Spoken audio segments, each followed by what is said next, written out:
TCS की किसी भी सर्विस बेस्ड कंपनी या कोडिंग राउंड क्रैक करना चाहते हो तो ये वीडियो आपके लिए बहुत इंपॉर्टेंट होने वाला है। जी हाँ, आज मैं आपको 3 ऐसे पाइथन कोडिंग क्वेश्चन सॉल्व करके दिखाने वाला हूँ जो इंटरव्यू में बार बार रिपीट होता रहता है। सिर्फ कोड नहीं, मैं आपको लॉजिक समझाऊंगा ताकि आप किसी भी वेरिएशन या कॉन्फिडेंटली सॉल्व कर सको। लास्ट वाला क्वेश्चन थोड़ा ट्रिकी है, जो एंड तक जरूर देखना है आपको। ये 6वां क्वेश्चन हमारा देखो क्या कह रहा है, what is oops. What is oops in Python. Python में ऊप्स हमारे क्या है। सबसे पहले हम ऊप्स समझेंगे क्या है। ऑब्जेक्ट ओरिएंटेड प्रोग्रामिंग लैंग्वेज होता है। यहाँ पे बताया गया है कि oops stand for object oriented programming language होता है।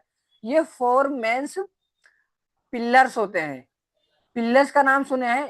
जैसे अगर घर बनाते हैं हम, एक छत ढालते हैं तो उसमें पिलर्स होते हैं हमारे। पिलर्स होते हैं ये उस जो घर को टेका बोलते हैं। घर को टेका लगा के उसको हम जोड़ते हैं। तो जो हमारे ऑब्जेक्ट ओरिएंटेड प्रोग्रामिंग लैंग्वेज के ये हमारे पिलर्स होते हैं। इनकैप्सुलेशन, अब्स्ट्रैक्शन, इनहेरिटेंस, पॉलीमोरिज्म, ये हमारे क्या होते हैं, इसके पिलर्स होते हैं। इन्हीं की मदद से हम ओप्स को प्रेजेंट कर पा रहे हैं, ओप्स को क्वालिफाई कर पा रहे हैं या डिस्ट्रीब्यूट कर पा रहे हैं कि किस हिसाब से हम इसको अंडरस्टैंड करेंगे कोड की मदद से। तो ये आपको एग्जामिनर पूछेगा व्हाट इज ओप्स, तो आपको बता देना है कि OOPs stand for object oriented programming four main pillars. आप इन चारों का नाम बता देना है। अगर पेन पेपर टेस्ट हो रहा है तो वहां पे इन चारों का नाम लिख के आपको एक्सप्लेन कर देना है। तो ये 6वें क्वेश्चन का आंसर हो गया। अब देखो हमारा 7वां और 8वां क्वेश्चन क्या कह रहा है, what is use of init method का। फिर कह रहा है what is different between deep copy and slow copy. जो को init is constructor method that is automatically called when an object in created. It is used to initialization initialize object attributes. ये जो था इंट होता है हमारा constructor होता है। ये क्या होता है, एक मेथड होता है जो ऑटोमेटिकली कॉल्ड हो जाता है किसी ऑब्जेक्ट को क्रिएट अगर हम करते हैं तो। It is use to initialize of object. समझ में आया। ये जो हमारे जैसे मान लीजिए हम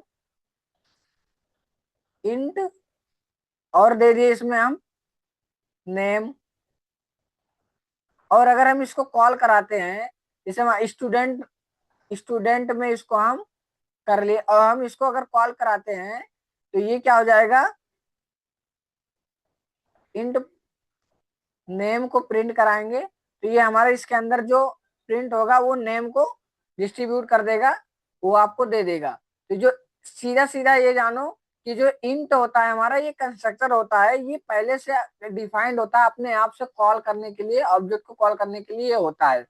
फिर 8वां नंबर क्वेश्चन हमारा कह रहा है कि what is different between deep copy and slow copy. तो जो हमारा स्लो कॉपी होता है वो कॉपीज डिफरेंस होता है, और डीप कॉपी जो होता है create a completely independent object. ये जो होता है हमारा ऑब्जेक्ट पे डिपेंड करता है। जैसे आप किसी चीज को ऑब्जेक्ट बना के कोई चीज को कॉपी कर रहे हो तो वो समझ नहीं पा, इंडिपेंडेंट कॉपी कंप्लीट नहीं हो पा रहा है। तो जो स्लो होता है, जैसे मान लीजिए इसी चीज को हम कॉपी कर लिए तो ये कॉपी हो जाएगा, और अगर हम किसी चीज मेथड बना के किसी में फंक्शन लगा के कॉल कॉपी कर रहे हैं तो वो मेथड नहीं कॉपी होता है। तो इन दोनों में डिफरेंट यही होता है कि ये जो स्लो कॉपीज होता है वो रेफरेंस होता है, और deep copy created completely independent object, ये हमेशा ऑब्जेक्ट पे डिपेंडेंट होता है।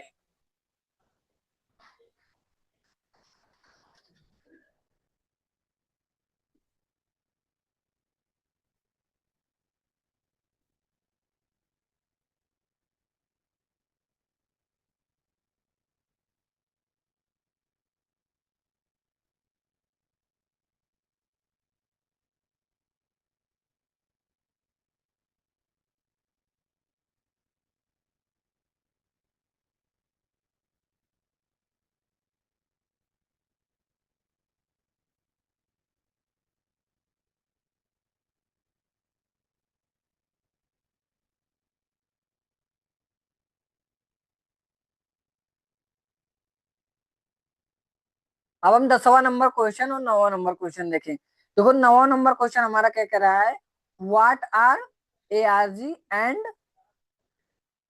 keywords? ARG is used to pass multiple non-keywords arguments। और जो तो keywords होता है ये use to pass multiple keywords to argument. इसका मतलब समझ में आया कि जो use to pass multiple non keywords जो होता है वो पास ARG का यूज करते हैं, और जो ढेर सारे मल्टीपल कीवर्ड्स होता है पास में उसको हम कीवर्ड्स के लिए यूज करते हैं। तो व्हाट आर इसका मतलब यही होता है। अब हमारा 10वां नंबर क्वेश्चन कह रहा है what is exception handling in Python. Exception handling हमारा जो होता है पाइथन में बहुत इंपॉर्टेंट होता है, जिसको हम exception handling in done using किसकी मदद से, ट्राई की मदद से होता है, एक्सेप्ट की मदद से, फाइनली की मदद से हम it is handle run time errors. हम हमेशा रन टाइम एरर्स को एग्जीक्यूट कर सकते हैं। अगर ट्राई की मदद से ढेर सारा मैंने दे दिया, जैसे हमने दे दिया फॉर आई इन रेंज और इसमें मैंने एन नंबर दे दिया और प्रिंट करा दिया आई। अब आई पता ही नहीं है, वो एन नंबर पता ही नहीं कहां तक जा रहा है, हम आई को प्लस प्लस कर दिए, प्लस आई कर दिए।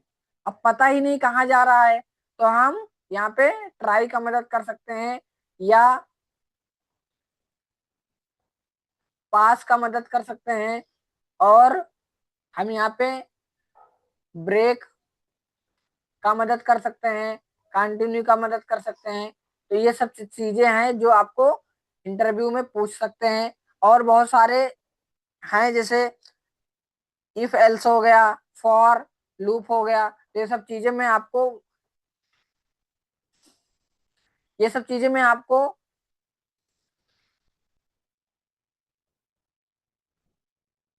में आपको बायो में दे दूंगा, डिस्क्रिप्शन में डाल दूंगा जो चीजें मैंने पढ़ाया आपने, तो वो आपको बारी बारी से चीजें पढ़ के और आप अपना परफॉर्म कर सकते हैं।